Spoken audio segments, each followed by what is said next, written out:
আসসালামু আলাইকুম সকল ভাই ও বোন। আমরা টিকটক করি, একটি বিনোদন করি, সবার মাঝে আনন্দ দেই। আমাদের এই বাংলাদেশে একটি সময় কাটানো হয়েছে একটি টিকটক বিনোদন। প্রত্যেকটা সেলিব্রিটির যদি অনুষ্ঠান হয় আমাদের কলম ইনভাইট করে, ভালোবেসে ইনভাইট করে, সেখানে আমরা ভালোবেসে তাদের অনুষ্ঠানে যাই। হ্যাঁ, অনুষ্ঠানে ঝগড়া কার্য হয়, কিন্তু আজ পর্যন্ত কোনো অনুষ্ঠানে দেখিনি গায়ে হাত দিতে। আমরা 22শে আগস্ট সেলিব্রিটি সাথী খানের অনুষ্ঠানে গিয়েছিলাম। সেলফি তোলার জন্য বারবার আমি গেটে গিয়েছিলাম, 2বার গেছিলাম গেটে, মানে একটি সেলফি তুলবো। আর আমরা সকল ভাই বোনেরাই একটি আশা নিয়ে গেছিলাম তার অনুষ্ঠানে যাব। খাওয়াটা কলম বড় কথা না, খাওয়াটা বড় কথা না, কথা হইল আমরা যখন গেট দিয়ে ঢুকবো আমাদের আশা ছিল একটি করে সম্মানীয় মেডেল। এটা 2 টাকা দাম হইতে পারে, 2 টাকা দাম হইতে পারে, কিন্তু আমাদের কাছে কোটি টাকা, কোটি টাকার সম্পদ। এটা আমরা চেয়েছিলাম সাথী আপু আমাদেরকে গলায় দড়িয়ে পরিয়ে দিবে, গলায় পরিয়ে দিবে, আমরা প্রবেশ করব, এটা আমরা চেয়েছিলাম। তাই এবার বুঝলাম তার মন মানসিকতা অনেক খারাপ ছিল, কিন্তু আমরা বুঝতে পারিনি, সে আমাদেরকে বুঝাইতে পারেনি। মানে আমরা যে বুঝে যাব সেই বোঝেনি, সবার সাথে হাসি মুখে সে ইনভাইট করেছে। তা আমি বলতে চাই ওই ঘাতক রাজ, নাকি নাম রাজ হবে, চাপদারিওয়ালা, আগে এফবিসি ভিতরে নাচতো মাস্তো, এফবিসিবিতে নাচ গান করতো আর কি।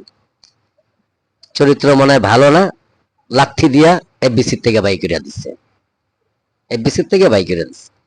এখন কি করব, অনাইসে টিকটক করতে, টিকটক করে, ফেসবুক করে, টিকটক চালায়। তাহলে সে একটা সেলিব্রিটি হয়েছে। তার কিছুদিন আগে একটি ভিডিও আমি পেয়েছিলাম, লাইক শেয়ার কমেন্ট পাওয়ার জন্য তার বাবাকে ক্যামেরার সামনে দাঁড়িয়ে করে বলেছিল যে ভাই বাবারা, আমার এই ছেলেটাকে আপনারা লাইক শেয়ার কমেন্ট করবেন। তাহলে বোঝেন, আমরা ভালোবেসে লাইক শেয়ার কমেন্টও করে দিয়েছি, আর সেই ঘাতকের বাচ্চা আপনার গায়ে হাত দিল। আর সাথী আপু, আমি বুঝতে পারলাম না, আমি ইকবাল হোসেন বুঝতে পারলাম না কেন এই কাজটা করলেন। আপনি বলেননি কেন? অনুষ্ঠান নষ্ট হবে তার জন্য? ভুল বলছেন, ভুল। অনুষ্ঠান নষ্ট হতো না, অনুষ্ঠান আরো ভালো হতো। ও যদি এই 800 ভাই বোনের কাছে ক্ষমা যদি না চায়,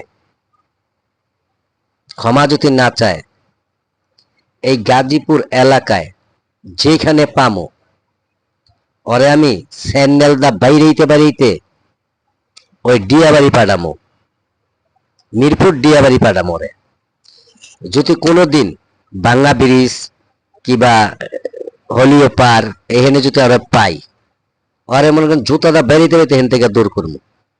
ও যদি ক্ষমা না চায়, আমি চাই ওই ঘাতক চাপদারিওয়ালা যখন বের হইতেছে তখন আমার একজন বলতেছে এটা কে, তখন আমি বলছিলাম এটা একটা সেলিব্রিটি। ওই ঘাতক নিশ্চয়ই জানে, ঘাতক আমার দিকে তাকায়ও আসছিল। ওই ঘাতকরে আমি ভালো করে চিনি,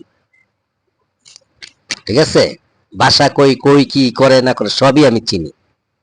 আমি ঘাতক করে বলতে চাই যে ঘাতক, তুইও একটা সেলিব্রিটি, সাথী খানও একটা সেলিব্রিটি। অনেক ভাই বোন আছে, আমরা টিকটক করি, বিনোদন করি, ভালোবেসে করি, ঠিক আছে, ভালোবেসে করি। আর ভালোবেসে করি বলেই তোদেরকে ভালোবাসি, তোদেরকে লাইক করি, শেয়ার করি, কমেন্ট করি। আমার হাজার হাজার এলাকার ভিতরে আজকে আমি মুখ দেখাইতে পারি না। এই তোমাগো সাথিয়া পরে বলে থাপ্পড় মারছে, ইস আমার তখন কি করবো, আমার হল মানে বুকটা কটকট করে কামড়াইতেছে। আর আমি যদি পাইতাম না এমনি দুইটা কামড়ায় খেয়ে লাইতাম আমি। ওরে চাপদারিওয়ালা রে এমনি কামড়াইয়া এক করে খেয়ে লাইতাম। ও যদি ক্ষমা না চায় না, এই গাজীপুর এলাকায় যদি ওর আমি পাই, জুতাদা বাইরামো তোমারে, কথা মনে রাখো। সাথীর কাছে মাপ চাইবা, একটুক তোমারে কইলাম। সকল ভাই ও বোনেরা যারা টিকটক করেন, আপনাদের কাছে হাত জোর করে বলতেছি, আমার এই ভিডিওটা আপনাদের সাথে যাওয়ার সাথে সাথে আপনারা খালি শেয়ার করবেন, খালি শেয়ার করবেন। লাইক শেয়ার কমেন্ট করার দরকার নেই, খালি শেয়ার করবেন, খালি শেয়ার করে দিবেন। আপনাদের কাছে আমার হাত জোর করে অনুরোধ করলাম, ভাই ও বোনেরা ভালো থাকবেন। আমরা এটা সুষ্ঠু একটি বিচার চাই। সবাই আল্লাহ হাফেজ।